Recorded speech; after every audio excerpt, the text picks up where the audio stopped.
जब हम किसी अरबपति के बारे में सोचते हैं तो दिमाग में क्या आता है? शायद कोई ऐसा इंसान जो फोन पर चिल्ला रहा हो, 24 घंटे भागदौड़ में लगा हो, है ना? पर जरा वॉरेन बफे के बारे में सोचिए, दुनिया के सबसे अमीर लोगों में से एक, और उनका दिन एकदम शांत। ये कैसे हो सकता है? चलिए आज इसी दिलचस्प पहेली को सुलझाते हैं। तो यहाँ दो बिल्कुल अलग तस्वीरें दिख रही हैं। एक तरफ वो आइडिया है जो हमें बेचा गया है, सफलता मतलब हमेशा बिजी रहना, हमेशा भागते रहना, और दूसरी तरफ दौलत की असली हकीकत, शांति, सोचने का वक्त और एक खाली कैलेंडर, मतलब एकदम उल्टा। तो सवाल ये है कि ये इतना बड़ा फर्क आखिर है क्यों? सच तो ये है कि आपको एक शानदार और बहुत ही मुनाफे वाला झूठ बेचा गया है। जी हाँ, ये जो पूरा आइडिया है ना कि बिजी रहना मतलब सफल होना, ये एक बहुत बड़ा, बहुत चालाकी से बनाया गया झूठ है। एक ऐसा झूठ जिसे हमें मानने पर मजबूर किया गया है। हम सब ने बचपन से सुना है, मेहनत ही सफलता की कुंजी है। इसका मतलब क्या निकाला गया कि जो इंसान जितना ज्यादा थका हुआ है वो उतना ही सफल है। हमारे समाज में तो थके होने को एक मेडल की तरह, एक बैज ऑफ ऑनर की तरह देखा जाता है। पर क्या ये वाकई में सच है? अब सुनिए वो बात जो शायद सब कुछ बदल दे। सच्चे पूंजीवाद की दुनिया में व्यस्तता सफलता का संकेत नहीं है, व्यस्तता गरीबी का एक लक्षण है। सोच कर देखिए, अगर किसी का कैलेंडर मीटिंग से खचाखच भरा है तो वो जंगल का शिकारी नहीं बल्कि शिकार है। असली दौलत का मतलब है अपने समय पर पूरी आजादी, न कि व्यस्तता की गुलामी। अच्छा, इस बात को और आसानी से समझते हैं। अपने दिमाग को ना एक फोन की बैटरी की तरह समझिए। हर सुबह ये 100% चार्ज होती है, लेकिन इसकी भी एक लिमिट है ना? इसी दिमागी ऊर्जा को हम कहते हैं कॉग्निटिव बैंडविड्थ। तो ये कॉग्निटिव बैंडविड्थ है क्या?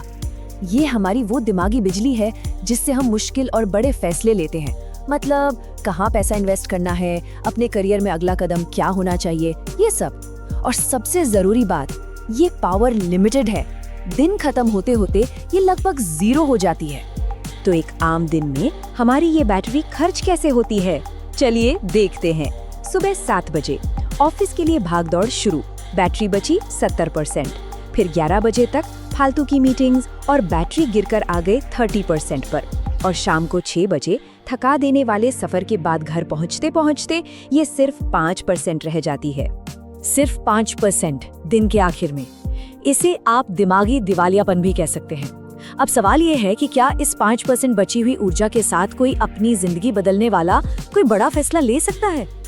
जवाब है बिल्कुल नहीं। और होता क्या है, जब दिमाग इतना थक जाता है तो वो मुश्किल काम नहीं करना चाहता, उसे बस आराम चाहिए। और इसीलिए जब हम थके होते हैं तो अनहेल्दी खाना ऑर्डर करते हैं, ऑनलाइन फालतू की शॉपिंग करते हैं, या घंटों तक बस कुछ न कुछ स्क्रॉल करते रहते हैं। ये सब एक थके हुए दिमाग के फैसले हैं। और पता है सबसे खतरनाक बात क्या है? ये कोई इत्तेफाक नहीं है कि बाजार में सबसे बड़े वित्तीय नुकसान तब होते हैं जब लोग थके हुए और तनाव में होते हैं। दिमागी ऊर्जा की यही कमी, यही वो मौका है जब बाजार में दौलत एक जेब से निकलकर दूसरी जेब में चली जाती है। यहाँ ये फर्क बिल्कुल साफ है। जब बाजार गिरता है तो 5% बैटरी वाला थका हुआ दिमाग क्या करता है? वो घबरा जाता है। उसे लगता है सब खत्म हो गया और वो दर्द से बचने के लिए सब कुछ बेच देता है। और वहीं दूसरी तरफ 100% बैटरी वाला शांत दिमाग, उसे ये एक क्लियरेंस सेल की तरह दिखता है और वो कम दाम पर खरीदने का मौका बिल्कुल नहीं छोड़ता। तो एक बात गांठ बांध लेनी चाहिए, बाजार एक ऐसी मशीन है जो थके हुए और बेसब्र लोगों से पैसा लेती है और शांत और धैर्यवान लोगों को दे देती है। ये दिमागी ऊर्जा का खेल है, शारीरिक मेहनत का नहीं। ये चार्ट इस बात को और भी साफ कर देता है। देखिए, एक थका हुआ वर्कर 99% मेहनत करता है, लेकिन उसे इनाम का सिर्फ 1% हिस्सा मिलता है। वहीं एक शांत दिमाग वाला इंसान जिसने अपनी ऊर्जा बचाई है, वो शायद 1% मेहनत करता है, लेकिन सही फैसला लेकर 99% इनाम ले जाता है। मतलब हार्ड वर्क नहीं, स्मार्ट वर्क ज्यादा जरूरी है। ठीक है, तो समस्या तो हम अच्छी तरह समझ गए हैं, पर इसका समाधान क्या है? अपनी इस दिमागी ऊर्जा को वापस कैसे पाया जा सकता है? चलिए अब इस पर बात करते हैं। इसके लिए एक 3 स्टेप का ब्लूप्रिंट है।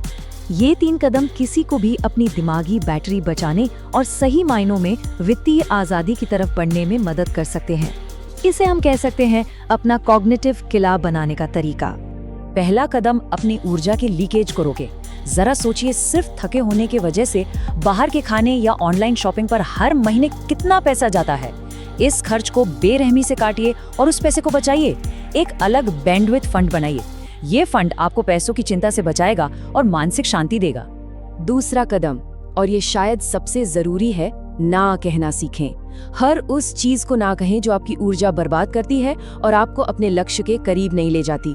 अगली बार जब कोई ऐसा काम आए तो बस विनम्रता से मना कर दीजिए। याद रखिए, आपकी दिमागी ऊर्जा आपकी सबसे कीमती संपत्ति है। और तीसरा और आखिरी कदम, एक मशीन बनाइए। मतलब अपने समय को पैसे के लिए बेचना बंद करें। अपनी बची हुई दिमागी ऊर्जा का इस्तेमाल ऐसी संपत्ति बनाने में करें जो आपके लिए पैसा कमाए, तब भी जब आप सो रहे हों। ये कुछ भी हो सकता है, एक किताब, एक यूट्यूब चैनल या कोई ऑनलाइन बिजनेस। तो अंत में सवाल यही है, ये सिस्टम हमें थका हुआ रखना चाहता है, जबकि सच्ची दौलत के लिए हमारा शांत और ऊर्जा से भरा होना जरूरी है। चुनाव हमारे हाथ में है। तो चुनाव क्या होगा, थकावट या दौलत?